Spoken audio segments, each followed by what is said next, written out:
অথচ মিনহা খলাকনাকুম ওয়া ফিহা নুঈদুকুম ওয়া মিনহা নুখরিজুকুম তারাতান উখরা। বলতে হবে ভাই চেয়ারম্যানের, বলতে হবে গ্রামে সবচেয়ে বড় যে সুদখোর তার কাছে যে এই আয়াতটা বলা লাগবে, তারপরে যে চেয়ারম্যান কাউন্সিল যেয়ে বলা লাগবে, এমপি তার আসনের কাছে যেয়ে বলা লাগবে, মন্ত্রীর কানে যেয়ে বলা লাগবে, এমনকি আমাদের প্রধানমন্ত্রী জননেত্রী শেখ হাসিনাকেও এই আয়াতটা শুনিয়ে বলা লাগবে, ওগো প্রধানমন্ত্রী গো, কিসের ক্ষমতা, কিসের পাওয়ার, কিসের চেয়ার, এই মাটি থেকেই আপনাকে সৃষ্টি করা হয়েছে, আবার একদিন এই মাটিতেই ঢুকিয়ে দেওয়া হবে, আবার একদিন এই মাটি থেকে জীবন্ত করে উঠানো হবে। সুতরাং কেন এত বাহাদুরি দেখান গো? এই পৃথিবী ছেড়ে একদিন চলে যাওয়া লাগবে, সেটা হতে পারে রাত, হতে পারে দিন, হতে পারে দুপুর, হতে পারে অর্ধরাত, কোন দিন আসবে কেউ জানি না, চলে যেতে হবে। আজরাইল আলাইহিস সালাতু ওয়াস সালাম অথবা মালাকুল মাউত যাই বলেন না কেন, এসে জানটা নিয়ে উড়াল দিবে, আপনি মাটির সাথে পড়ে থাকবেন, কেউ আর আপনাকে নাম ধরে ডাকবে না, কেউ আর কবির বিন সামাদকে খুঁজবে না, বলবে লাশটা কোথায় রাখা আছে। ওই বাজারের দোকান থেকে, আপনাদের শেরপুর বাজার থেকে 3 টুকরা কাফনের কাপড় চলে আসবে। কোনোদিন কাফনের কাপড়ের দামটা জিজ্ঞাসা করেন নাই, কোনোদিন খোঁজ নেন নাই, আপনার জন্য যেই পোশাকটা অবশ্যই লাগবে, যেই পোশাক অবশ্যই পরতে হবে, এই পোশাকটার কোনোদিন খবর নিলেন না। এই পোশাকটা একদিন শেরপুর থেকে আপনার বাড়িতে চলে আসবে, মসজিদের খাটিয়াটা আপনার বাড়িতে চলে আসবে। মাঝে মাঝে বলি মসজিদে যাবেন, খাটিয়ার দিকে তাকাবেন, আর খাটিয়াকে জিজ্ঞাসা করবেন, ওগো খাটিয়া, কয়দিন আগেই তো তোমার খাটিয়ায় চড়ে আমার দাদা কবরে গিয়েছিল, তার কয়দিন পরে আমার বাবা গিয়েছিল, তার কয়দিন পরে আমার ভাই গিয়েছিল, এই তো কয়দিন আগে আমার গ্রামের অমুক বন্ধু চলে গেল। ওগো খাটিয়া বলো দেখি, এবার তোমার যাত্রী কে হবে, তোমার বাহনে করে কে চলে যাবে? খাটিয়া যেন জবাব দিয়ে বলে, ওগো আল্লাহর বান্দা, তৈরি হও, তৈরি হও, আমি খাটিয়া হয়ে যেতে পারে এবারের যাত্রার জন্য তোমার জন্য তৈরি হয়ে আছি। ঠিক না বেঠে? খাটিয়ার কাছে প্রশ্ন করবেন, খাটিয়া যেন সেটাই বলতে চাই। এই খাটিয়া কোনো সিরিয়াল মানে না, এই খাটিয়া কোনোদিন বলে নাই যে আমি অমুকের দাদাকে আগে নেব, তারপরে নাতিকে নেব, বরং এমন হয়েছে দাদা খাটিয়াটা কাঁধে করেছে আর কাঁধের উপরে রয়েছে নাতি ছেলে। বলেন ঠিক কিনা? এই দিন আমাদের জীবনে আসবে না, কার কার হাত উঁচু করেন। কইছি আসবে না কার কার? সবার আসবে। সবার যদি আসে তাহলে কিসের মোহে মত্ত থাকেন? এমন একটা সুন্দর আয়োজন, এই ঐতিহ্যবাহী মাদ্রাসার এই আয়োজন, এই আয়োজনকে ছেড়ে যারা কম্বলের নিচে এখনো রয়েছেন, বাজারে রয়েছেন, দোকানে রয়েছেন, হাটে রয়েছেন, ঘাটে রয়েছেন, যে যেখানে থাকেন না কেন, মাইকের আওয়াজ যদি আপনার কানে যায়, ওগো মুসলমান, আপনাকেই বলছি, আপনি একটু শোনেন। যেই দিন আপনি আসতে চাইবেন, ওই দিন হয়তো বা আল্লাহ রাব্বুল আলামিন আর আপনাকে এখানে আসার কোনো তৌফিক দিবে। এমন হয় না? হয় না? এমন হয়, অনেক ঘটনা ঘটেছে। যেই দিন নামাজের জন্য প্রস্তুত, আপনি যে কালকে থেকে নামাজ পড়ব এমন নিয়তটা করেছেন, আর আজকে আপনি বিকলাঙ্গ হয়ে গেছেন, প্যারালাইজড হয়েছে, পড়ে আছেন। আল্লাহ যদি আপনার সিজদাটা কবুল না করে, আপনি কিয়ামত পর্যন্ত সাধনা করেও আল্লাহর কাছে সিজদা দিতে পারবেন। এজন্য চেষ্টার দরকার আছে না নাই? চেষ্টার দরকার আছে না নাই? মাইকের আওয়াজ যারা শুনছেন, বেশি সময় নেবেন না, আমি অল্প সময় কথা বলবো এই সুন্দর আয়োজনে। এখানে বসলে আল্লাহ রাব্বুল আলামিন আমাদের উপরে রহম নাজিল করবেন। আল্লাহ বলেছেন, ওয়াইযা কুরিয়াল কুরআনু ফাসতামিউ লাহু ওয়া আনসিতু লাআল্লাকুম তুরহামুন। আমার আল্লাহ বলছেন, যখন তোমাদের সামনে কোরআন পড়া হয়, কোরআন থেকে তেলাওয়াত করা হয়, তখন তোমরা তোমাদের হৃদয়ের কান দিয়ে শোনো, যাতে করে তোমাদের উপরে আল্লাহর রহমত বর্ষণ হতে পারে। বলেন সুবহানাল্লাহ। হৃদয়ের কান দিয়ে শোনার দরকার আছে না নাই? কান আমাদের কয়টা? কান কয়টা? কান তিনটা, দুইটা কান দুই পাশে আর একটা হৃদয়ে। এই হৃদয়ের কানে এখনো আল্লামা কোরআনের পাখির ওয়াজ শোনা যায় না? যায় না? সব কি কানে শোনা লাগে নাকি হৃদয় দিয়েও শোনা যায়? হৃদয় দিয়েও শোনা যায়। কোরআনের পাখির ওয়াজ যেন এখনো শুনছেন। চোখ কয়টা? চোখও তিনটা। কয়টা? চোখও তিনটা। হৃদয়ের মধ্যে একটা চোখ আছে। এই চোখ দিয়ে আজকের এই মাহফিলে আমাকে দেখলেন, আবার কালকেও যদি দেখতে চান হৃদয় দিয়ে দেখা যাবে না? যাবে না? হৃদয় দিয়ে দেখা যাবে। বাড়িটা কোথায় দেখা যায়, ঘরটা কোথায় দেখা যায়, আপনি কোথায় কবে দিন কাটিয়েছেন দেখা যায়। হৃদয়েরও একটা চোখ আছে, হৃদয়ের একটা কান আছে। আল্লাহ রাব্বুল আলামিন এই হৃদয়ের চোখটা প্রশস্ত করে দিন। আমার হৃদয়ের কানটা, আমাদের হৃদয়ের কানটা যদি প্রশস্ত করে দেয় তবেই শুনতে পারবেন, তবেই বুঝতে পারবেন। আর হৃদয়ের কান চোখ যদি খুলে না দেয় তাহলে আপনার দ্বারা অনুভব করা সম্ভব? সম্ভব? খতামাল্লাহু আলা কুলুবিহিম ওয়া আলা সামইহিম ওয়া আলা আবসারিহিম গিশাওয়াত ওয়া লাহুম আযাবুন আযীম। আমার আল্লাহ বলছেন, ওগো নবী, আপনি ওদের সতর্ক করেন আর না করেন, ওদের বলেন আর না বলেন, ওদের কাছে সবই সমান না।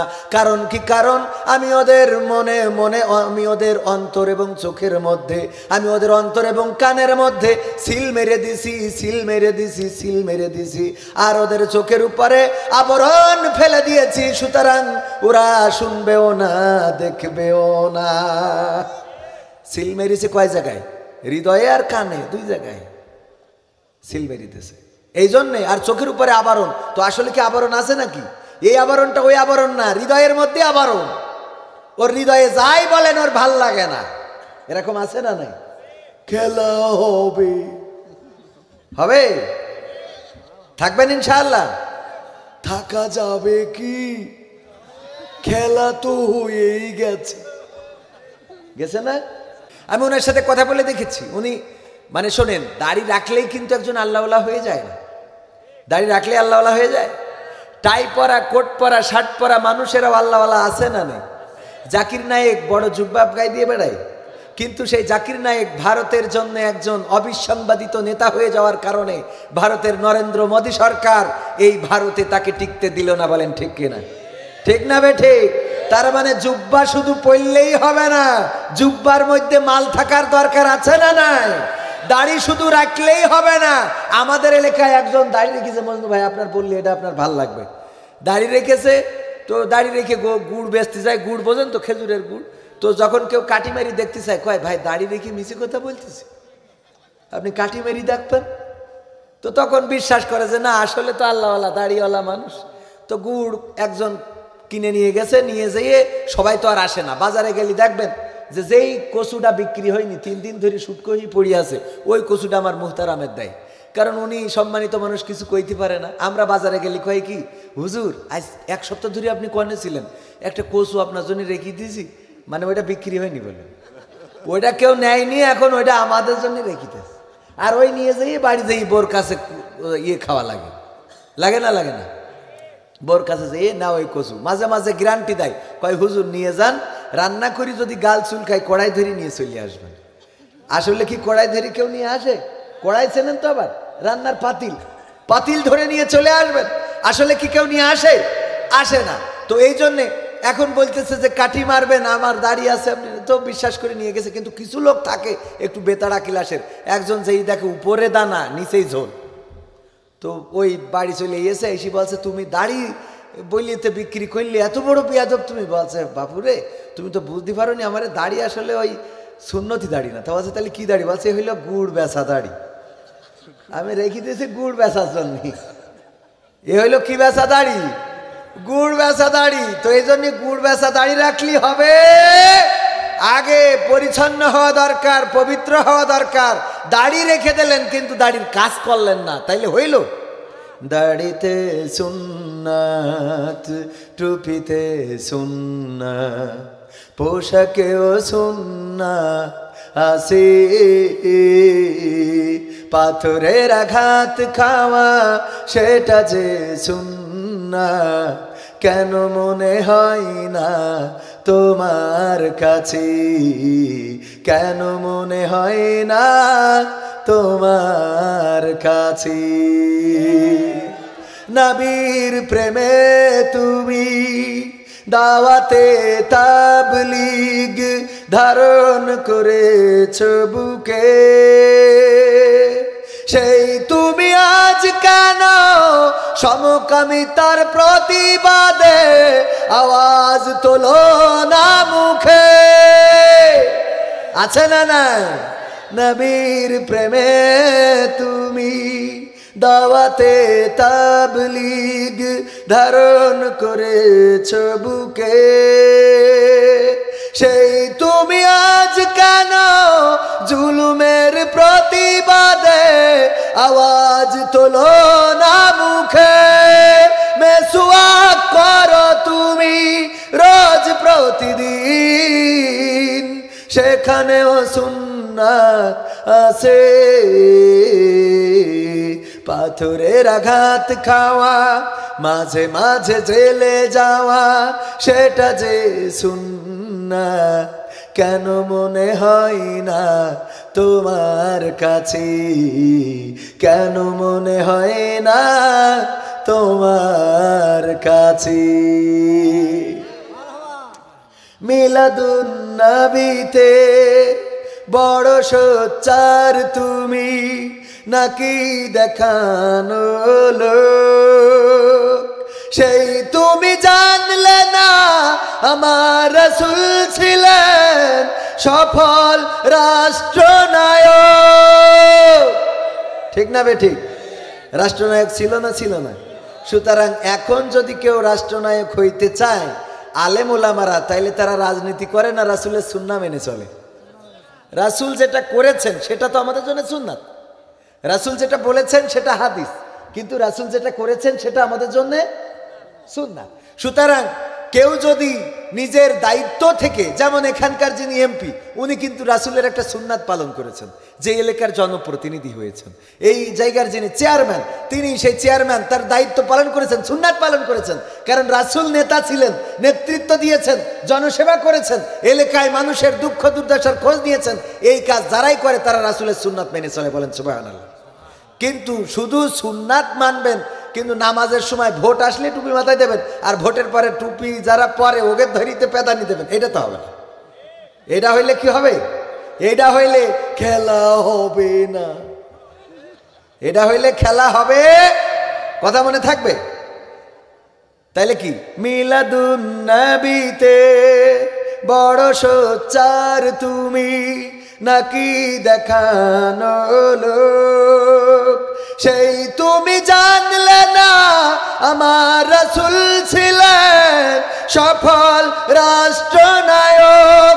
ওহুদের ময়দানে দাঁত ভাঙা ঘটনা তোমার কিতাবে কি আছে?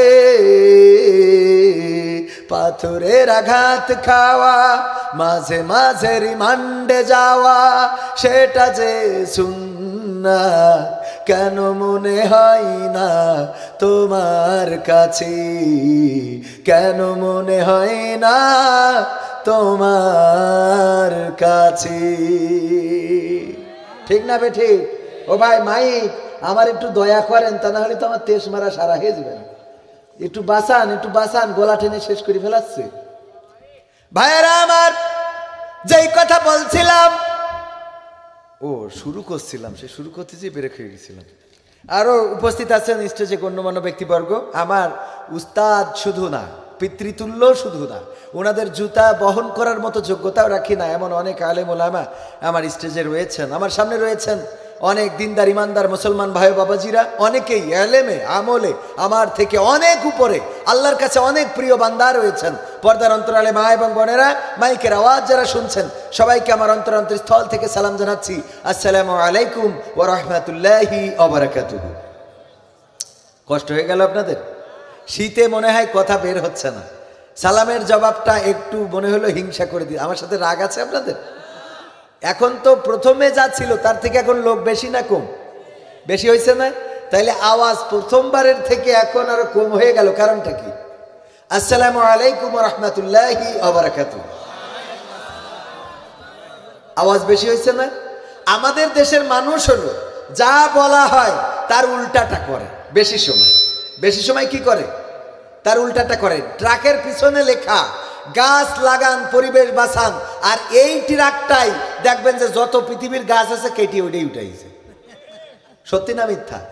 যেই বাসে লেখা আছে যে নামাজ কায়েম করুন, দেখবেন পিছনে লেখা নামাজ কায়েম করুন। ওই বাসে যদি যেই বলেন যে একটু ব্রেক করেন, মাগরিবের ওয়াক্ত চলে যাচ্ছে, নামাজটা পড়ে নি, ও বলে কি যে নামাজ যা পড়ার আপনি বাসের সিটি পড়েন, না হয় নেমে পড়বেন, এখন দাঁড়ানোর টাইম নেই। ও পিছনে লিখে রেখেছে কি নামাজ কায়েম করুন, লেখা আছে না নাই? লেখা আছে।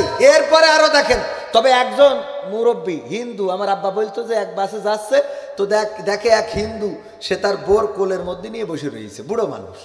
তো মানসি বলছে যে এই যে চাচা, মানে দাদা, হিন্দু তো, দাদা আপনি স্ত্রীকে কি একটু সরাই রাখতে পারছেন না? যুবকরা হাসাহাসি করতেছে যে বুড়ো খুনখুনি হয়ে গেছেন, দাঁত পড়ি ঝুনো হয়ে গেছে, আপনি কোলের মধ্যে নিয়ে বসে আছেন। তা বলছে যে দেখো বাবু, তুমি মনে হয় লেখাপড়া জানো না। তা বলছে কেন? তা বলছে বাসে কি লেখা রয়েছে যে নিজের মাল নিজে সাবধানে রাখুন। তো এখন আমার মাল কি আমি ছেড়ে দেবো? সময় খুব খারাপ, মাল ছেড়ে দেওয়ার জায়গা কায়দা আছে? সময়টা তো বড্ড খারাপ, আপনি তো ভাই সব জানেন, বুঝে শুনে কথা বলে ওয়াজের রীতি টানেন। সময়টা তো বড্ড খারাপ, আপনি তো ভাই সব জানেন। মনিটর বাড়ান ভাইজান, মনিটর বাড়ান, একটুখানি ক্লিয়ার হয়ে যাবে, আমার ভাইজানরা পারবে। ও ভাইয়েরা একটুখানি দিয়ে থুয়ে খাতি গেছিল, এজন্য একটু স্লো হয়ে গেছিল। আবার একটুখানি ই করে দেন, এটার একটু আওয়াজটা বাড়াই দেন। মাইক তো ভালো, সাউন্ড ভালো, এটার মনিটরটা বাড়ান, মনিটরটা বাড়ান, হ্যাঁ মনিটরটা বাড়ান, হ্যাঁ।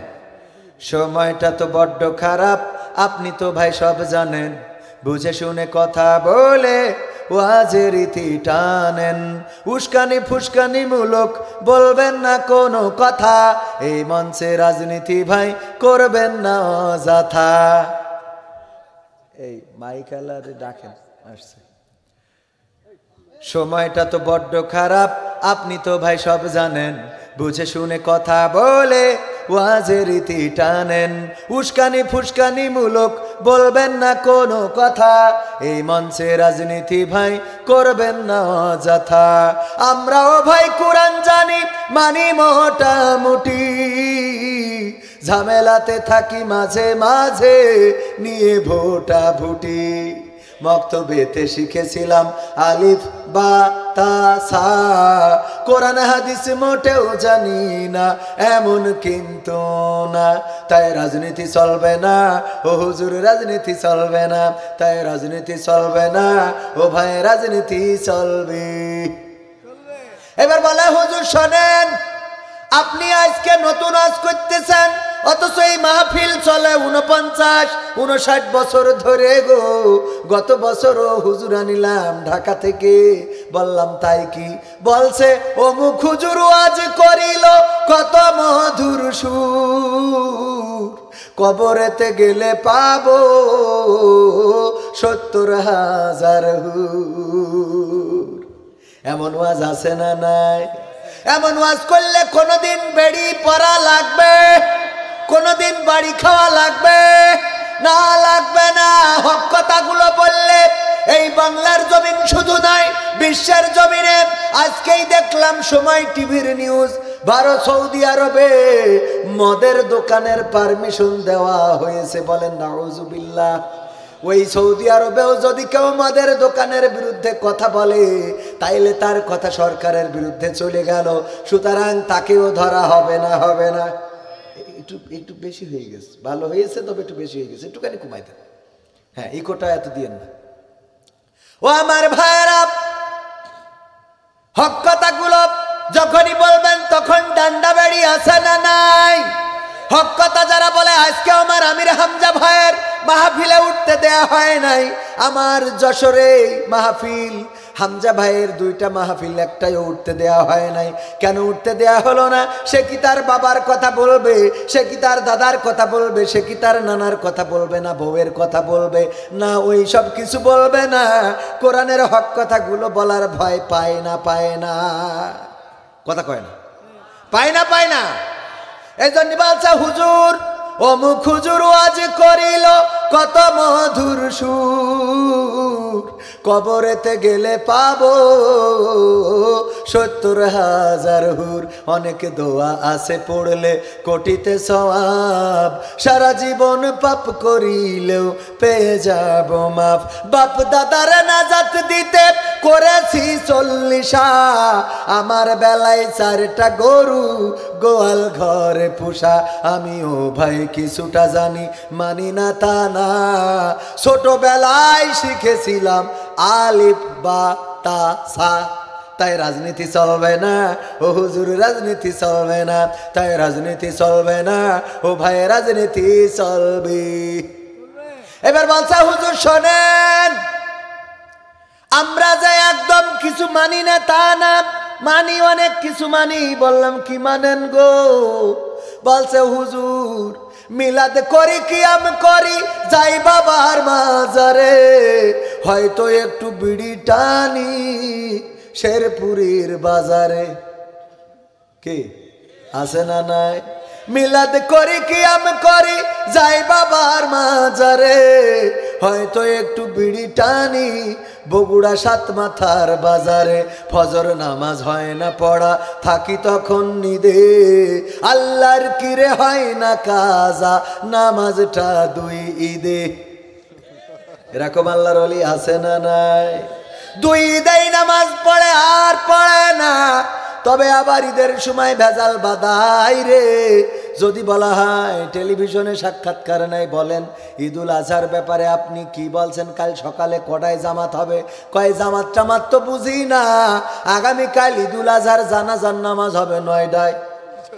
কেন নামাজ? সত্যি বললাম না মিথ্যে বললাম? জানাজার নামাজ সকাল 9টার সময়। আর জানাজায় যাইয়ে বলে শিগগিরই পাটি নিয়ে লোক দাঁড়াই গেল, সিজদা দেবে কনে। ও খাটাস জানেও না যে জানাজায় সিজদা লাগে না, কথা কয় না। আবার হাত বাঁধতে যাইয়ে বাম হাত উপরে দেয়, বাম হাত উপরে দেয়।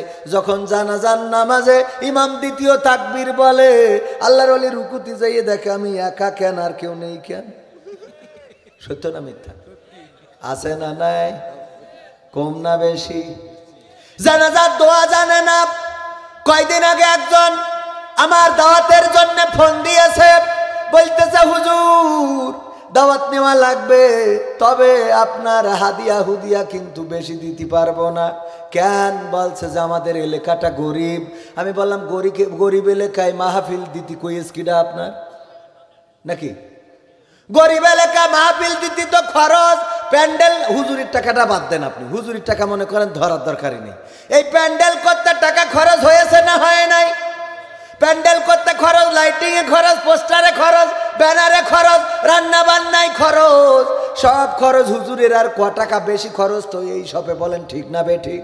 আমি বললাম আপনারা যারা গরিব অঞ্চল মাহফিল দেওয়ার দরকার নেই, জুম্মার দিনে একটু সকাল করে মসজিদে যাবেন, ইমাম যা বলবে সুন্দর করে শুনবেন, ওইগুলো মানবেন, কাজে লাগবে না লাগবে না? বলতে যা হুজুর গরিব মানুষ বলে কি আমাদের আশা থাকতে পারে না? কলাম আশা থাকলে তো অসুবিধা নেই, টাকা তো খরচ করা লাগবে, তা না হইলে আপনার জন্য জায়েজ না। কয় জায়েজ না কি করে? কলাম হজ সবার জন্য জায়েজ না, হজ সবার জন্য জায়েজ, কিন্তু আমাদের আশা থাকার দরকার আছে না? আশা আছে, কিন্তু আমার টাকা না থাকলে তো আমার জন্য ফরজ না। আমার টাকা নেই, আমার জন্য কিসের ফরজ? বলতে চা হুজুর এই কথা আপনি বলতে পারেন না, আপনি তাহলে ওয়াজ করে বেড়ান কেন, এই কেন তাই কেন? আমি কলাম সব বা আমি আপনার দাওয়াত দেব, একটা কাজ করতে হবে, সেটা হলো আপনি বলেন আমার সাথে জানাজার দোয়াটা যদি মুখস্থ বলতে পারেন, আপনার মাহফিল ফ্রি করে দেব। জানাজার দোয়াটা আল্লাহুম্মা গফিরলি হাইয়িনা ওয়া মাইয়িতিনা ওয়া শাহিদিনা ওয়া গায়বিনা ওয়া সগীরিনা ওয়া কাবিরিনা ওয়া যাকারিনা ওয়া উনসানা, এই দোয়াটা আপনি পুরাটা বলেন, আমি আপনার মাহফিল ফ্রি করে দেব। বলতেছে হুজুর সবাই কি পারে?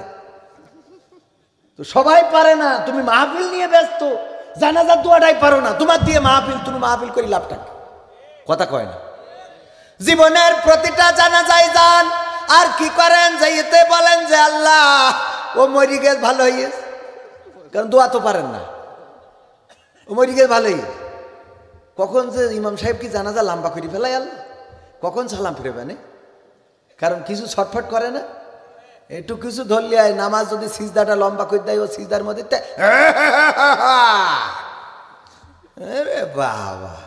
যারা তারাবির নামাজে যে 4 রাকাতের মাঝখানে দোয়া পড়ে সুবহানাজিল মুলকি ওয়াল মালাকুতি সুবহানাজিল ইজ্জাতি ওয়াল আজিমাতি, এই দোয়া ও আল্লাহর ওলি করে কি যখন সবাই পড়ে আরে বাবা ধরে সুবহানাজিল মুলকি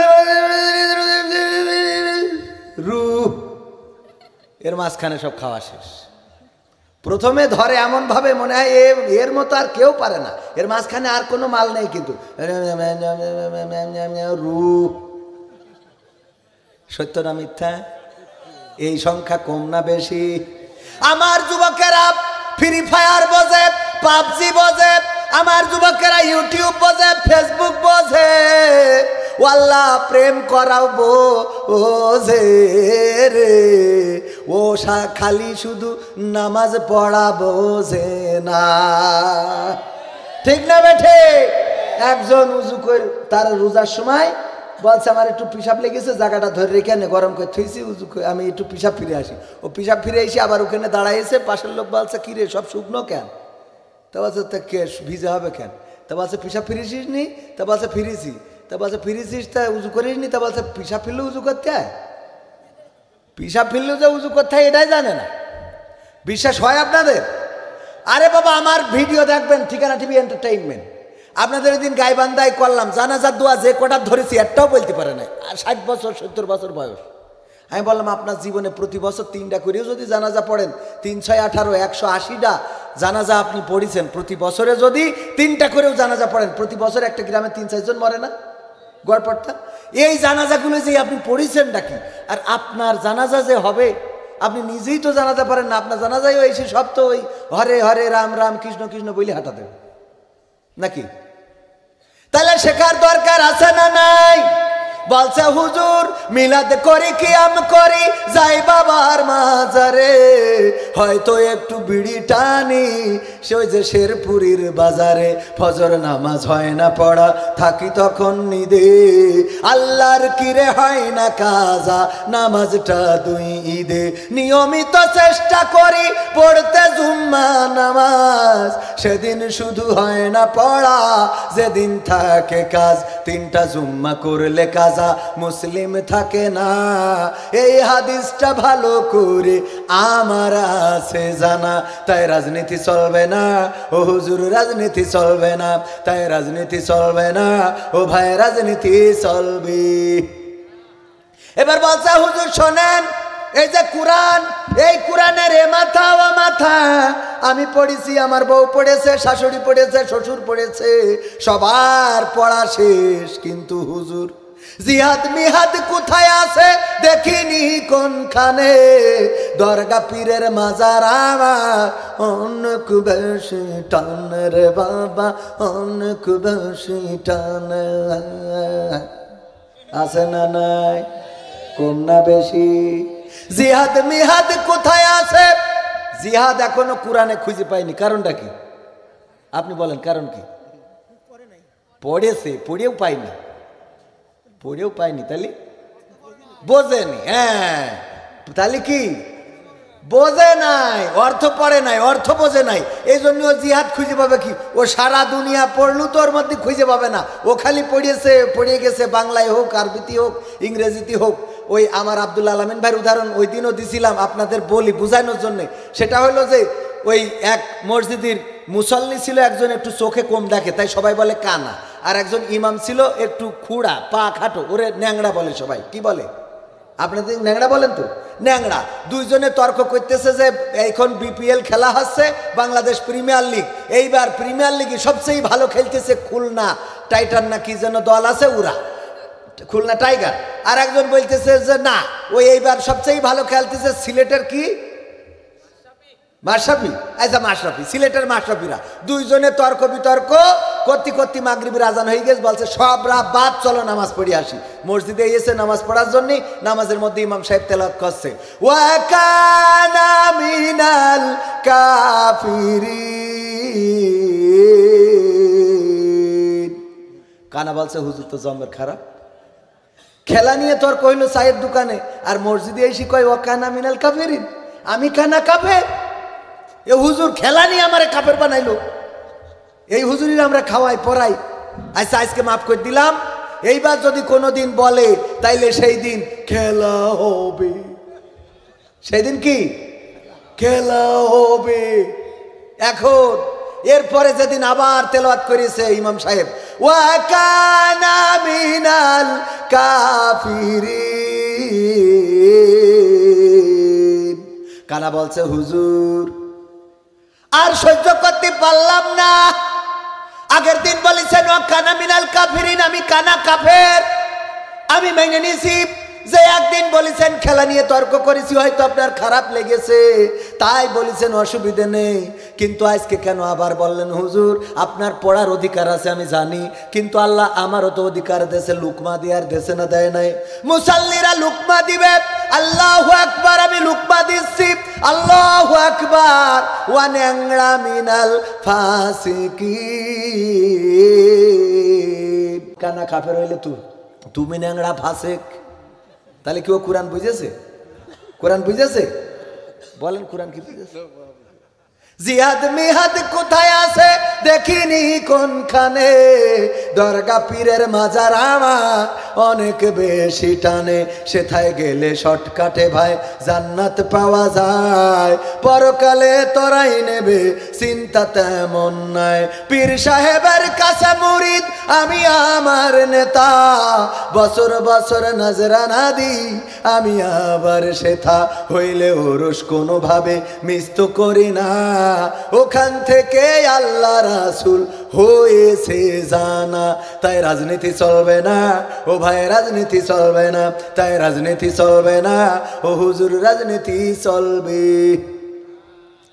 আমরাও বলি চলবে না, কোরআনের মাহফিল রাজনীতি করা যাবে না, কিন্তু কোরআনের নীতি বলার কারণে যদি কেউ বলে রাজনীতি, বলবো তোমার শিক্ষা নীতির বড্ড অভাব হয়ে দেখা দিয়েছে দিয়েছে রে।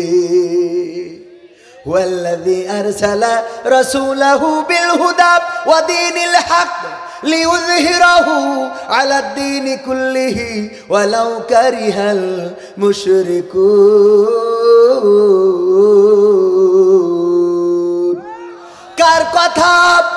আল্লাহর কথা। আল্লাহ বললেন আমি রাসূলকে দ্বীনে হক সত্য দিন সহকারে পাঠালাম।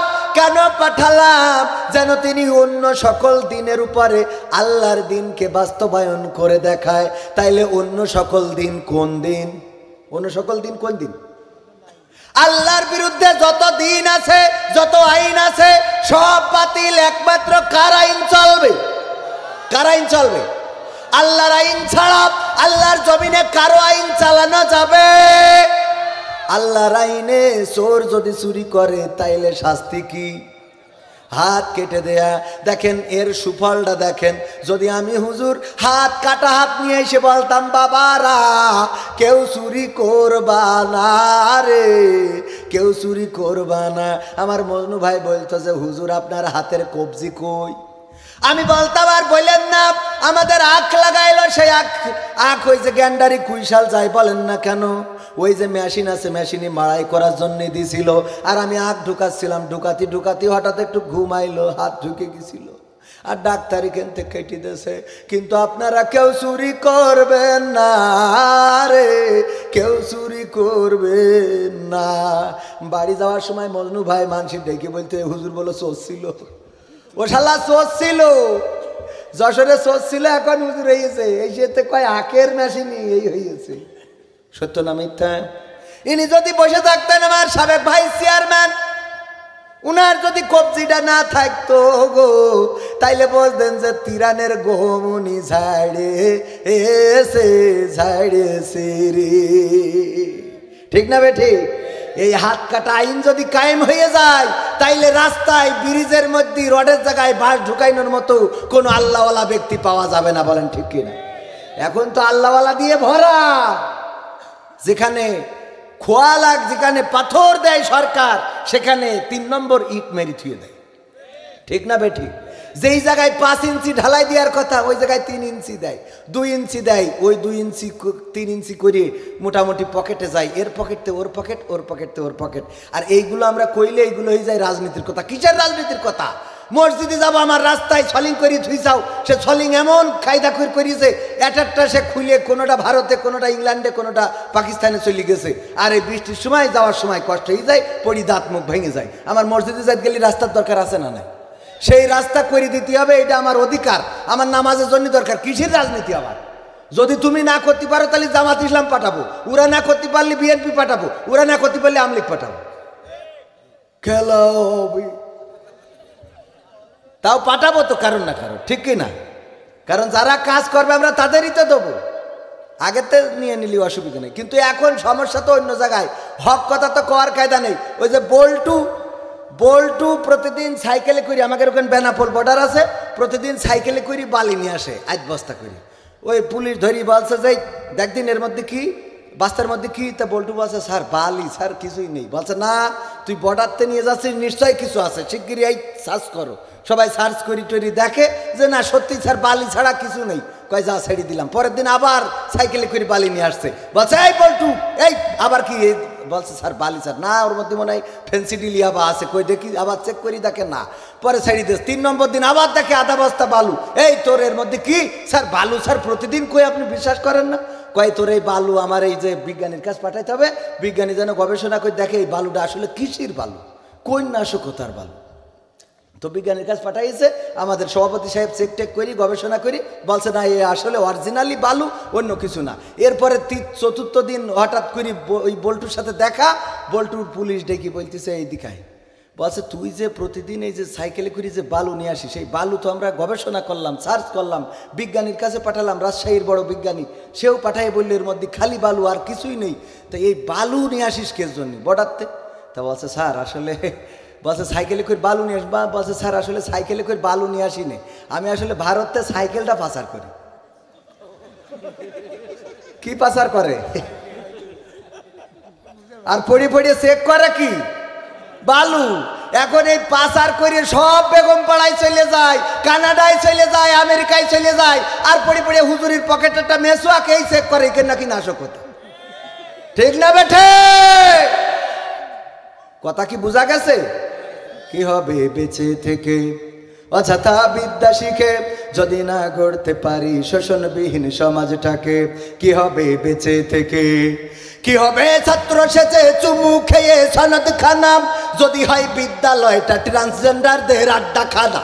কি হবে ছাত্র সেজে চুমু খেয়ে সনদ খানা যদি হয় বিদ্যালয়টা সমকামীদের আড্ডা খানা? এর চেয়ে মরাই ভালো, দেশ ছেড়ে যাওয়াই ভালো, এর চেয়ে মরাই ভালো, দেশ ছেড়ে যাওয়াই ভালো। কি হবে ধোকা দিয়ে বিবেকটাকে? কি হবে বেঁচে থেকে অযথা বিদ্যা শিখে যদি না গড়তে পারি শোষণবিহীন সমাজটাকে? কি হবে বেঁচে থেকে? কি হবে যুবক নামের বোঝা হয়ে এই ধরাতে, যেখানে মা বোনেরা ধর্ষিতা হয় দিনে রাতে? ধর্ষণ আছে না নাই? গতবার শীতের সকাল কুয়াশা কেটে গেছে আপনাদের এই বগুড়ার নন্দীগ্রামে। নন্দীগ্রাম একটা উপজেলার নাম, আছে না নাই? নন্দীগ্রামের একটা লাইভ দেখতে পেলাম যশোর থেকে। একজন ব্যক্তি লাইভে ভিডিও করে ছেড়েছেন যে দেখেন এখানে একটা লাশ পড়ে আছে, এই লাশটা এখানে সরিষার ক্ষেতের আইলে পড়ে আছে। মেয়েটার লাশ সন্দেহ করা হচ্ছে এই মেয়েটাকে কেউ বা কারা তুলে এনেছে এবং তাকে ধর্ষণ করেছে, তারপর তাকে হত্যা করেছে। এই লাশটা লাইভে দেখলাম, দেখার পরে আমি চিন্তা করলাম এই লাশটা তো আমার আপন কেউ না, আমার বোন না, আমার মা না, আমার ভাই না, আমার বউ না, অন্য কিছু না। সুতরাং আমার কোনো টেনশন নেই, চললেন নাক ডেকে ঘুমায়। এই চিন্তা করেছি না করি নাই? কথা কয় না। ওই যে বেনাপোল এক্সপ্রেসে আগুন লাগালো, জানেন কি না? জানেন তো? জানেন না? বেনাপোল এক্সপ্রেসে আগুন লাগালো, সেই আগুনের লেলিহান শিখায় আদম সন্তান পুড়ে মারা গেল। সেই আদম সন্তানের মধ্যে এমন একজন ছিল যার পরিবার ছিল, সন্তান ছিল, স্ত্রী ছিল। সে তার গায়ে যখন আগুন লাগলো, মানুষ বাঁচানোর জন্য যখন জানালা দিয়ে টানাটানি করে বের করতে চাইলো, তখন বলল তোমাদের হাতে ধরি, পায়ে ধরি, আমাকে বের করো না, আমি বের হতে চাই না, আমি বাঁচতে চাই না, আমি বাঁচতে চাই না। কেন বাঁচতে চাও না? কারণ এই ট্রেনে আমার স্ত্রী ছিল, আমার সন্তান ছিল, তারা পুড়ে ভস্মীভূত হয়ে গেছে, আগুনের লেলিহান শিখায় তারা মারা গেল আমার চোখের সামনে, আমি কিছুই করতে পারলাম না। আর আমি এই দুনিয়ায় কি করে বাঁচবো? আমি যাদের নিয়েই বেঁচে থাকতে চাই তারাই যখন পৃথিবীতে নাই, আমার আর বেঁচে থাকার দরকার নাই। আগুনের লেলিহান শিখায় সেও পুড়ে পুড়ে মারা গেল। আমরা যখন ওই যে ট্রেনের আগুন দেখলাম, মানুষ পুড়ে মারা যাওয়া দেখলাম, আমি চিন্তা করলাম ও তো আমার ভাই না, ও তো আমার বাবা না, ও তো আমার সন্তান না। আপনিও চিন্তা করলেন ও তো আমাদের আপনজন কেউ না। সুতরাং কিডা পুড়ে মারা গেছে ও নিয়ে মাথা ঘামায়ে কোনো লাভ নেই, বলেন ঠিক কিনা? এই চিন্তা করেছি না করি নাই?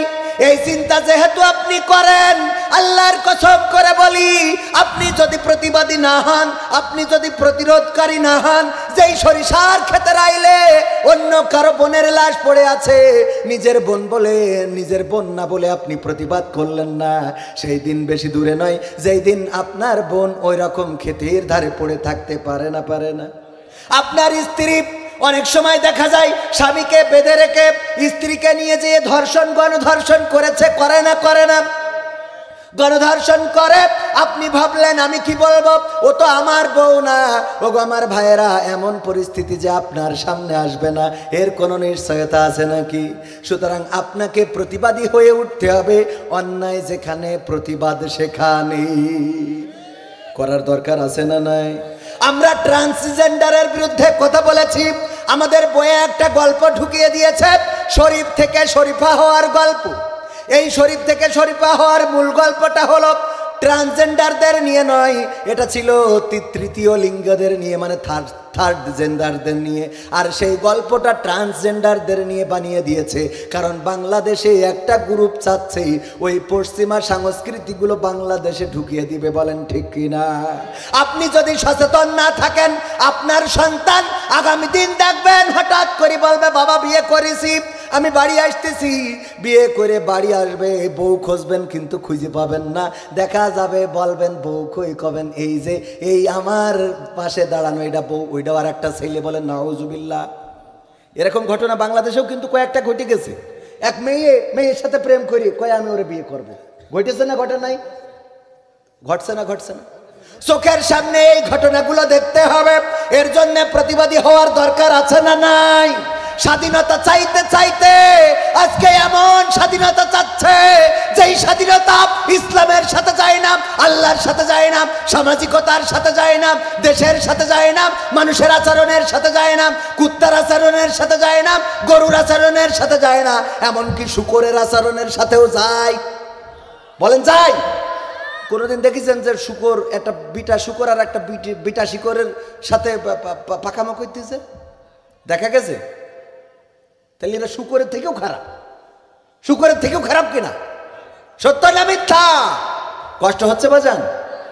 কি হবে বেঁচে থেকে, কি হবে যুবক নামের বোঝা হয়ে এই ধরাতে, যেখানে মা বোনেরা ধর্ষিতা হয় দিনে রাতে। যৌবনের সার্থকতা ঘুচিবে সকল ব্যথা, যৌবনের সার্থকতা ঘুচিবে সকল ব্যথা। পারো যদি বলি দিতে মানুষরূপী পশুটাকে, পারো যদি বলি দিতে মানুষরূপী পশুটাকে। কি হবে বেঁচে থেকে অযথা বিদ্যা শিখে, যদি না গড়তে পারি শোষণবিহীন সমাজটাকে। কি হবে বেঁচে থেকে, কি হবে লেখালেখি কলমবাজির ওই মহড়া, সমাজের আসল চিত্র যদি না যাই তুলে ধরা। কি হবে টিভি চ্যানেল সাংবাদিকের এই ক্যামেরা, সমাজের আসল চিত্র যদি না যাই ভিডিও করা। যদি ওই ঘুষের বলে কলমটা উল্টো চলে, যদি ওই হ্যালো কলে ক্যামেরা উল্টো বলে, তবে কি যাবে রোখা দুর্নীতিকে? যাবে? তবে কি যাবে রোখা দুর্নীতিকে? কি হবে বেঁচে থেকে অযথা বিদ্যা শিখে, যদি না গড়তে পারি শোষণবিহীন সমাজটাকে। কি হবে বেঁচে থেকে, কি হবে নামাজ রোজা ইমানদারির বড়াই করে, কোরআনের খাদেম যারা তারা যদি থাকে কারাগারে।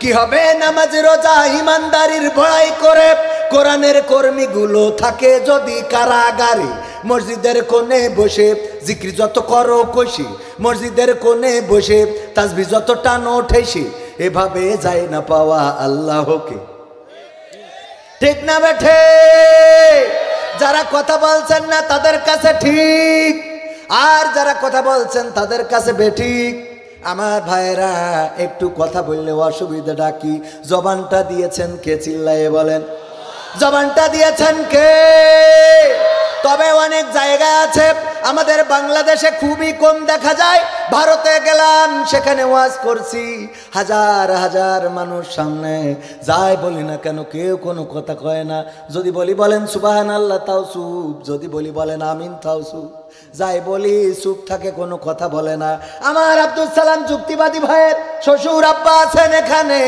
আমার আব্দুল সালাম যুক্তিবাদী ভাইও তখন ছিল ভারতে আমার সাথে আমি বললাম ভাই ওয়াজ করে তো ভালো মজা পাচ্ছি নে বলতেছে কেন বললাম সামনে যারা ওদের যাই বলি কেউ কোনো জবাব দেয় না বলছে অসুবিধে নেই আপনি আপনার মতো ওয়াজ করবেন বললাম ভালো তো লাগে না বলছে ভারতের মানুষের বক্তব্য হলো যে আমরা টাকা দিয়ে বাংলাদেশ থেকে হুজুর আনিছি আমরা কথা বলবো কেন টাকা দিয়ে হুজুর নিয়ে আইছি ভারত থেকে আমরা কথা বলবো কেন কিন্তু আপনারা কথা বললে একটু ভালো লাগে না কারোর সাথে গল্প করতেছেন আর সে যদি পড়ে পড়ে এই ফেসবুক চালায় ওই দিকে বসে আপনার ভাল লাগবে নাকি না মাঝে মাঝে আপনি কথা শুনতেছেন কিনা অনেক সময় গল্প করতে গেলি কথার সাথে যে বুঝতে পারিস বিষয়টা বুঝতে পারিস কয় না কয় এরপরে কি ঘটলো জানিস তা বলছে না জানি না তো এরকম বলা লাগে না তার মানে এটা একটু মজা লাগে যাই হোক কথা বেশি বাড়াবো না গানটা বলেই আমি আমার আলোচনায় যাব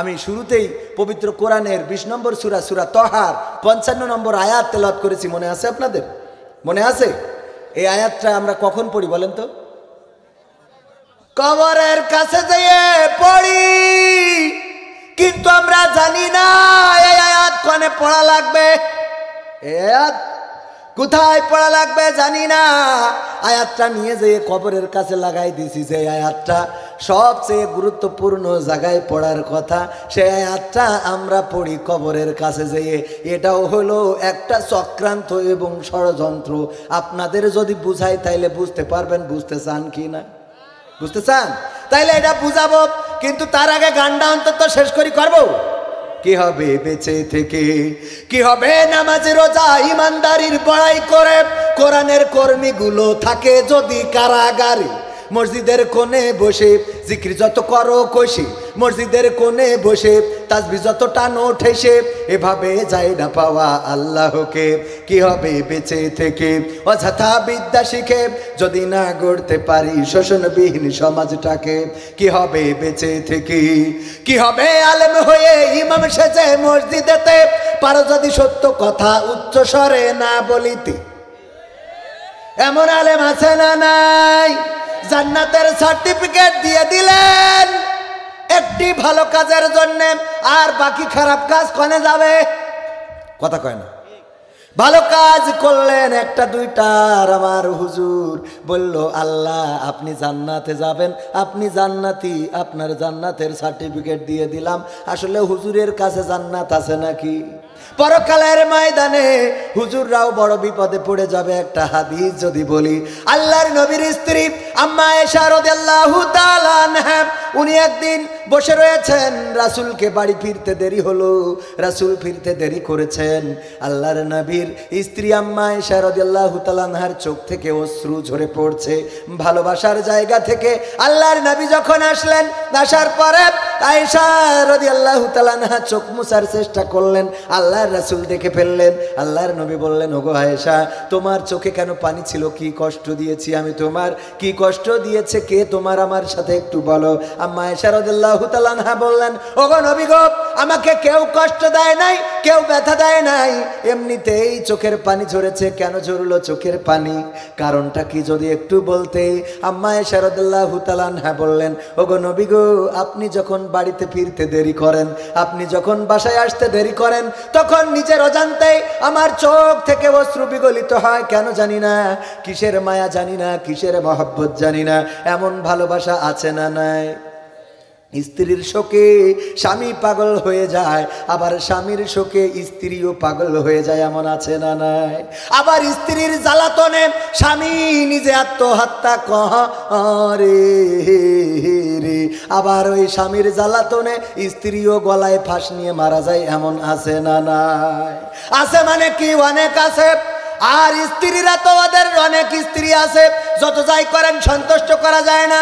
আমার ভাই চেয়ারম্যান, উনার কথা বাদ দিলাম, আমার এক ভাইজান বলতেছে, হুজুর মানুষ বলছে, দোস্ত রে বড্ড বিপদে পড়ে যায় স্ত্রী নিয়ে। বললাম কেন?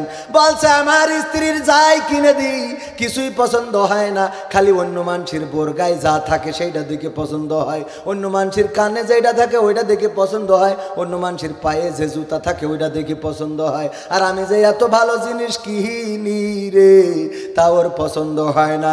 এই জন্য একদিন কৌশল করে আমি একটা নামি দামি শাড়ি কিনলাম, সুন্দর একটা শাড়ি, সুন্দর রং আমার পছন্দের, সেই শাড়িটা কিনে নিয়ে যেয়ে বাড়ি ডাইনিং টেবিলের পরে রাখলাম, রেখে বললাম স্ত্রী খাতি দাও, তাড়াতাড়ি ক্ষুধা পেয়েছে। যখন খাতি দিয়েছে খালি স্ত্রী ওই শাড়িটার দিকে তাকাচ্ছে, খালি কি শাড়িটা কার জিজ্ঞেস করেই বসলো।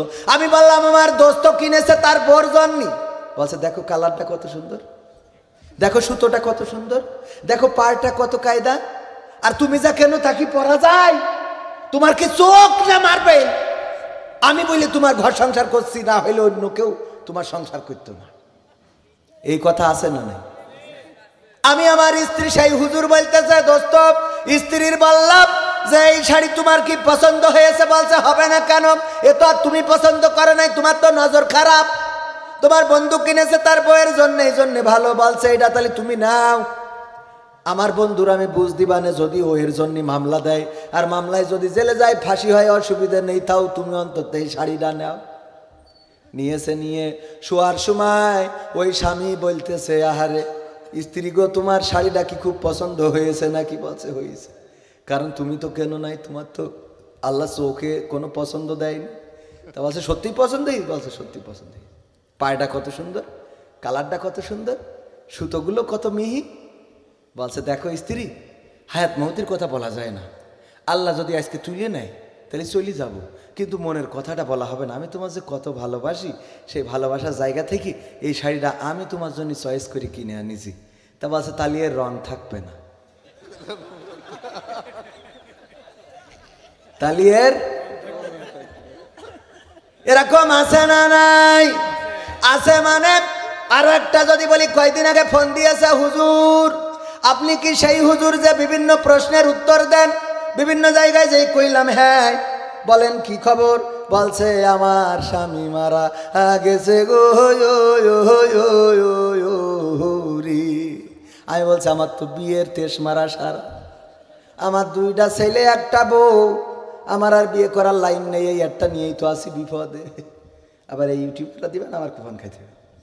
ও আমার ভাইয়েরা বলতেছে না হুজুর সেই কথার জন্যই না, আমার স্বামী মারা গেল সপ্তাহখানেক হচ্ছে, আমি আমার স্বামী বেঁচে থাকতে প্রায়ই বলতাম তুমি কেন মরো না, আল্লাহ তোমার কেন মরণ করে না? কারণ আমার স্বামী ছিল অসুস্থ, এই জন্যে আমার মাঝে মাঝে রাগ হয়তো, আর বলতাম তুমি কেন মরো না। ওই যে গান গাইতো, কি গান? ওরে আমি পারি না আর পারি না, আমার স্বামী কেন মরে না, আজরাইল কি চিনে নাই আমার স্বামী রে গো, আমি পারি না আর পারি না। আছে না নাই? আছে না নাই? গান বানাইছে, এই লোক গান গাইতো, এই গান গাইতো না, খালি বলতো তুমি কেন মরো না, তোমার কেন মরণ হয় না, কত মানুষের জানাজা হয়, তোমার কেন হয় না। আমি এই কথা বলতাম, আমার স্বামী যখন মারা গেছে আমার যেন অপরাধটা মনে হচ্ছে যে আমি এই দোয়া করেছি তাই মরেছে, নাকি সত্যি হায়াত ফুরাই গেছে তাই মরেছে। আমি বললাম আমি তো এত বড় হুজুর না যে আমি ফতোয়া দিয়ে বসে থাকবো যে তোমার দোয়ার কারণে মরেছে। আবার এটাও বলতে পারবো না যে আবুল হায়াত শেষ হয়েছে তাই মরেছে, কারণ অনেক সময় বদদোয়া কাজে লাগে না, লাগে না, অভিশাপ কাজে আসে না, আসে না। বারবারও আল্লাহর নবী এই জন্য মেরাজ থেকে এসে বললেন, ওগো নারীরা তোমরা সাদাকা করো, বেশি বেশি দান করো। আল্লাহর নবীকে বলা হলো ওগো আল্লাহর নবীকে বলা হলো কেন দান করবে? আল্লাহর নবী বললেন মেরাজে যে দেখেছি অধিকাংশ নারীরাই জাহান্নামী। আল্লাহর নবীর সাহাবীরা বললেন ওগো নবী গো, কেন জাহান্নামী, কোন কারণে জাহান্নামী নারীরা বেশি? আল্লাহর নবী সাল্লাল্লাহু আলাইহি সাল্লাম বললেন ওগো নারীরা শুনে নাও, দুইটা কারণে বেশি জাহান্নামী। এক নম্বর হলো তারা স্বামীর প্রতি অকৃতজ্ঞ থাকে, আর দুই নম্বর হলো তারা বেশি বেশি অভিশাপ দেয়। কি করে? স্বামীর প্রতি অকৃতজ্ঞ, যাই করুক না কেন। আমার মজনু ভাই কত খাটাখাটনি, সারাদিন সকাল থেকে সন্ধ্যা পর্যন্ত কত খাটাখাটনি করে সুন্দর করে বাজার করে নিয়ে এসেছে, ওর মধ্যে একজন কচু দিয়েছে, সেই কচুটাই গাল চুল খয়েছে, ব্যাস সব শেষ। কচু কিনেছ তুমি? কচু কিনতে পারো? তোমার বাজারে দেখ কয় কিটা কি কিনে নিয়ে আসছো তুমি? মাছ হঠাৎ বাজারে গেছে, বলতেছে মজনু ভাই এই মাছগুলো নেন, খুব সুন্দর, খেয়ে যদি পরের সপ্তাহে এসে আমার না খোঁজেন তাইলে বলবেন। আসলে তো খুঁজবে, মানে সবচেয়ে পচা মাছটা দেশে। এরপরে বউ যাই যখন শান্তিং দেশে পরের সপ্তাহে এসে ও খোঁজছে, বলছে আমি কইলাম না আপনি আমার খুঁজবেন? আমি তো মিছে কথা বলি বেশিনি, বলছে আমি বলিলাম তো যে আপনি আমার খুঁজবেন। আছে না বুদ্ধি?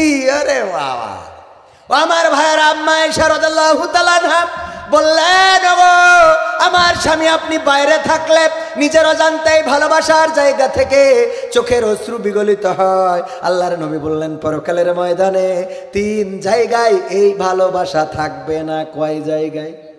কয় জায়গায়? তিন জায়গায়। আম্মা আয়েশা রাদিয়াল্লাহু তাআলা আনহা বললেন না আমি বিশ্বাস করি না ওগো নবী, এতটাই ভালোবাসি পরকালের ময়দানেও আমি আপনাকে ভুলে যাব না, কোথাও ভুলে যাব না। আল্লাহর নবী বললেন তিন জায়গায় যত ভালোবাসো না কেন মনে থাকবে না। আম্মা আয়েশা রাদিয়াল্লাহু তাআলা আনহা বললেন তাহলে আল্লাহর নবী আপনি বলেন কোন তিন জায়গায় আমি আপনার কথা মনে রাখবো না? আল্লাহর নবী বললেন ওগো আয়েশা শুধু তুমি না, কোন সন্তান তার মায়ের কথা মনে রাখবে না, মা তার সন্তানের কথা মনে রাখবে না, স্বামী তার স্ত্রীর কথা মনে রাখবে না, স্ত্রী তার স্বামীর কথা মনে রাখবে না। সেই তিন জায়গা হলো যখন ফেরেশতারা বলবে যে ওগো মানুষ তোমরা লাইন দিয়ে দাঁড়িয়ে যাও, কাতারবদ্ধ হও, কাতারবদ্ধ হও, কাতারবদ্ধ হও। সবাই যখন দাঁড়িয়ে যাবে ফেরেশতারা ঘোষণা করবে এখন তোমাদের হাতে আমলনামা দেয়া হবে, যার ডান হাতে দেয়া হবে সে পরিত্রাণ পেয়ে যাবা, আর যার বাম হাতে দেয়া হবে গো সে কিন্তু আজকে অ্যাটাক হয়ে যাওয়া। ওগো আয়েশা শুনে নাও, ওই সময় মানুষ যখন হাসরের ময়দানে লাইন দিয়ে দাঁড়িয়ে থাকবে রে, তখন শুধু মনে করবে আল্লাহ যদি আমার আমলনামাটা ডান হাতে দেয় তাইলে তো বেঁচে যায়, আর কোনো চিন্তা মাথার মধ্যে থাকবে না। না তার স্বামীর চিন্তা মনে থাকবে, না তার বাবার চিন্তা মনে থাকবে, না তার মায়ের চিন্তা মনে থাকবে, না তার সন্তানের চিন্তা মনে থাকবে, কারো কথা মনে পড়বে না, মনে থাকবে না। ওই সময় শুধু চিন্তা করবে নিজের চিন্তা, নিজের চিন্তা, নিজের চিন্তা। দুই নম্বর জায়গা হলো যখন আল্লাহর ফেরেশতারা বলবে ওগো আল্লাহর বান্দারা তোমরা তোমাদের আমলনামাগুলো এখন ওজন দেওয়া হবে মিজানের পাল্লায়, যদি কারো ডান দিকে পাল্লাটা ভারী হয় তাইলে সে বেঁচে যাবা, আর যদি কারো বাম দিকে ভারী হয়ে যায় তাইলে সে বিপদে পড়ে যাবা। এই কথা যখন বলবে আর কারো আমলনামা যখন ওই মিজানের পাল্লায় তোলা হবে রে, তখন ওই মানুষটা কাটার দিকে তাকিয়ে থাকবে আর মনে মনে করবে আল্লাহ আর কিছু চাই না, আমার পাল্লাটা ডান দিকে ভারী হইলেই বেঁচে যায়, আমি যদি আজকে বেঁচে যাই আর তো কোনো চিন্তা নাই, এই চিন্তা করতে থাকবে। এটা হলো দ্বিতীয়তম জায়গা। আর তিন নম্বর জায়গা হলো যখন ফুলসিরাতটা পার হবে, চুলের চেয়ে সূক্ষ্ম রাস্তা, হীরার চেয়ে ধারালো, এই রাস্তাটা আমলের পরে নির্ভর করে অনেকের জন্য অনেক রকম প্রশস্ত হবে এবং তারা নূর পাবে। ওগো আয়েশা শুনে নাও, এই রাস্তাটা জাহান্নামের উপর দিয়ে যখন এই যে রাস্তাটা পার হইতে থাকবে, মানুষ যেমন সাঁকো পার হইতে গেলে ভয়ে দুলাদুলি কাঁপাকাঁপি করতে থাকে, তেমনি এই রাস্তা পার হওয়ার সময় নিচে জাহান্নাম, জাহান্নামের তর্জন গর্জন দেখে মানুষেরা চিন্তা করবে আমি রাস্তাটা পার হয়ে জান্নাত পর্যন্ত যেতে পারলেই বেঁচে যাই। ওই সময় কোনো আপনজনের কথা কোনো আপনজন মনে রাখবে না। এই জায়গাগুলো আমাদের সামনে আসবে না? আসবে না? আসবে কিনা? এই জায়গাগুলো আমাদের সামনে আসবে। এই জন্য যেই গানে ছিলাম মনে আছে কিনা, আমার আইনুদ্দিন আলাজাদ ভাই রহমাতুল্লাহ আলাইহি উনি লিখে রেখে গেছেন অনেক আগে, এখনো গাইলে মনে হয় যেন উনি কেবল গতকালকে লিখে আমাদের হাতে দিয়েছে, বলেন ঠিক কিনা? কি হবে নামাজি রোজা, কি হবে আলেম হয়ে ইমাম সেজে মসজিদেতে, পারো যদি সত্য কথা উচ্চ স্বরে না বলিতে, চাকরির ভয় করো যদি ছেড়ে দাও ওই না গদি, চাকরির ভয় করো যদি ছেড়ে দাও ওই না গদি। কি হবে ধোকা দিয়ে আল্লাহকে, কি হবে বেঁচে থেকে অযথা বিদ্যা শিখে, যদি না গড়তে পারি শোষণবিহীন সমাজটাকে। কি হবে বেঁচে থেকে, কি হবে নেতা হয়ে জনবলে ঘাড় ফুলিয়ে, সাত মাথা গরম দেখে যদি থাকো ঘরে শুয়ে, আছে না নাই? কি হবে নেতা হয়ে জনবলে ঘাড় ফুলিয়ে, সাত মাথা গরম দেখে যদি থাকো ঘরে শুয়ে। এর সেই এসে যে গুজে ভিলেনের সঠিক পদে, এর সেই এসে যে গুজে ভিলেনের সঠিক পদে, দিয়ে দাও অভিনয়ে জীবনটাকে, দিয়ে দাও অভিনয়ে জীবনটাকে। কি হবে বেঁচে থেকে অযথা বিদ্যা শিখে, যদি না গড়তে পারি শোষণবিহীন সমাজটাকে। কি হবে বেঁচে থেকে, কি হবে আকাশ ছোঁয়া বিলাসবহুল বাড়ি গাড়ি, না খেয়ে কত মানুষ পরপারে দিচ্ছে পাড়ি, ঠিক না বে ঠিক? শীতের রাত ঢাকা শহরে যান যারা ঢাকায় থাকেন, আমার শ্রদ্ধাভাজন সভাপতি সাহেব তো আমেরিকায় থাকেন, আমেরিকায় থাকেন, ওখানে উন্নত দেশ আমার বাংলাদেশ। একটু যদি ঢাকা শহরে যান দেখবেন রাস্তার পাশে এই শীতের সময় আমরা যখন কম্বলের নিচে রয়েছি, কত শিশুরা নিচেই পেপার পত্রিকা বিছিয়েছে অথবা এমন একটা ব্যানার বিছিয়েছে, আর উপরে সামান্য কোনো পাতলা কাপড় দিয়ে শুয়ে আছে। হ্যাঁ, নুখরি জুকুম তারতা নুখরা, এর সরল অর্থ হলো, ওগো মানুষ তোমাকে এই মাটি থেকে সৃষ্টি করা হয়েছিল, আবার এই মাটির মধ্যে ঢুকিয়ে দেওয়া হলো, আবার একদিন এই মাটি থেকে জীবন্ত করে উঠানো হবে।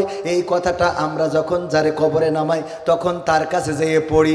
আসলে ওর কাছে পড়লু কি না পড়লু কি, ওর আর কি কিছু করার আছে নাকি? ওর তো খেলা ফাইনাল, ওর তো ফাইনাল খেলা শুরু হয়ে গেছে, ঠিক না বে ঠিক?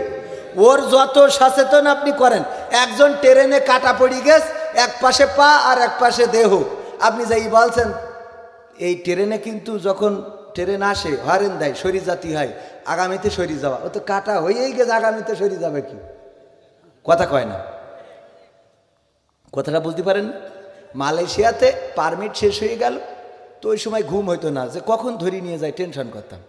হঠাৎ একদিন সত্যি সত্যি ধরে নিয়ে গেল, তো ধরে নিয়ে গেলে রিমান্ডে যখন, তো রিমান্ডে প্রথম রাতি বিশাল ঘুম, আরে নাক ডেকে ঘুম।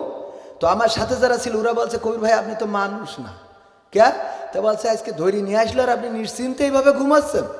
তো আমি বলছি আজকেই তো ঘুমানোর কথা, কেন? তো বললাম এতদিন ঘুম হয়নি যে কবে ধরা খাবো, এই টেনশনে। আর আজ ধরা খাওয়ার পরে সে টেনশন তো শেষ, ধরা খাওয়ার টেনশন আর আছে। তো এতদিন তো ওর দুনিয়ায় ছিল, ওর এতদিন সচেতন হওয়া দরকার ছিল, যখন মরেই গেছে ওর তো খেলা শুরু, ওর আর সচেতন করে লাভ কি? কথাটা বোঝা গেছে? এইবার দেখেন এই আয়াতটা নাজিল হয়েছে কিসের জন্য? আমি তাফসির খুলে দেখলাম, আমি চিন্তা করলাম আমি তো এত বড় আলেম না, আর এত বড় গবেষণা করার শক্তি এখনো হয়নি, চেষ্টা করতেছি। তো আমি চিন্তা করলাম আয়াতটা সচরাচর আমরা কবরে নামাজ যেয়ে পড়ি, আমি আমার খালুর নামানোর সময় পড়ি, বাড়ি এসে চিন্তা করলাম আহারে কেন পড়লাম, ওরে কেন সচেতন করলাম, ও তো মরি ভূত হয়ে গেছে, মানে ভূত হয়নি কথার কথা আর কি। তো এখন এর বললে লাভ কি? পরে দেখলাম ও আল্লাহ, এই আয়াতটা হইল নাজিল হয়েছে ফেরাউনের জন্য। কার জন্য? ফেরাউনের জন্য। যখন ফেরাউন তা মানে ওই যে আল্লাহ বলছে যে শিগগিরই ফিরাউনের কাছে যাও, ওর ফেরাও, ফিরাও হতে বাউন্ডারি ক্রস করে ভারতের মধ্যে ঢুকে গেল, শিগগির যাও, যাই সাবধান করো, যাইয়ে তারে বুঝাও।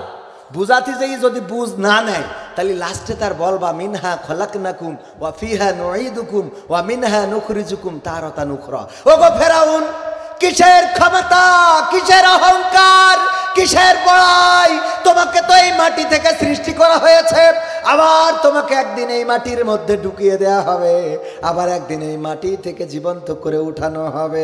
ওগো ফিরআউন, এত বাড়াবাড়ি করে লাভ নাই, এত চেয়ারের পাওয়ার দেখায় লাভ নাই, এত ক্ষমতার পাওয়ার দেখায় লাভ নাই। এই আয়াতটা আল্লাহ রাব্বুল আলামিন মুসা আলাইহিস সালামকে জানালো যে তুমি যে ফিরআউনের বলো, আর আমরা এই আয়াত ওই ক্ষমতার জায়গা থেকে সরাই নিয়ে যে কবরের কাছে লাগাই দিয়েছি, যে এই ব্যক্তি কোনোদিন প্রতিবাদ করতে পারবে না, প্রতিরোধ করতে পারবে না। অথচ এই আয়াতটা বলতে হবে ভাইস চেয়ারম্যানের কাছে, সাবেক ভাইস চেয়ারম্যান, ওগো ভাইস চেয়ারম্যান, তুমি কেমন করে তিরানের চাইল মেরি খাও, কেমন করে গম মেরি দাও, রাস্তা কেটে নিয়ে চলে যাও, আর বিধবা ভাতার কাঠগুলো তুমি শালির নামে দিয়ে দাও। অথচ মিনহা খলাকনাকুম ওয়া ফিহা নুঈদুকুম ওয়া মিনহা নুখরিজুকুম তারাতান উখরা। বলতে হবে ভাইস চেয়ারম্যানের, বলতে হবে গ্রামে সবচেয়ে বড় যে সুদখোর তার কাছে যে এই আয়াতটা বলা লাগবে, তারপরে যে চেয়ারম্যান কাউন্সিল যেয়ে বলা লাগবে, এমপি তার আসনের কাছে যেয়ে বলা লাগবে, মন্ত্রীর কানে যেয়ে বলা লাগবে, এমনকি আমাদের প্রধানমন্ত্রী জননেত্রী শেখ হাসিনাকেও এই আয়াতটা শুনিয়ে বলা লাগবে, ওগো প্রধানমন্ত্রী গো, কিসের ক্ষমতা, কিসের পাওয়ার, কিসের চেয়ার, এই মাটি থেকেই আপনাকে সৃষ্টি করা হয়েছে, আবার একদিন এই মাটিতেই ঢুকিয়ে দেয়া হবে, আবার একদিন এই মাটি থেকে জীবন্ত করে উঠানো হবে। সুতরাং কেন এত বাহাদুরি দেখান গো?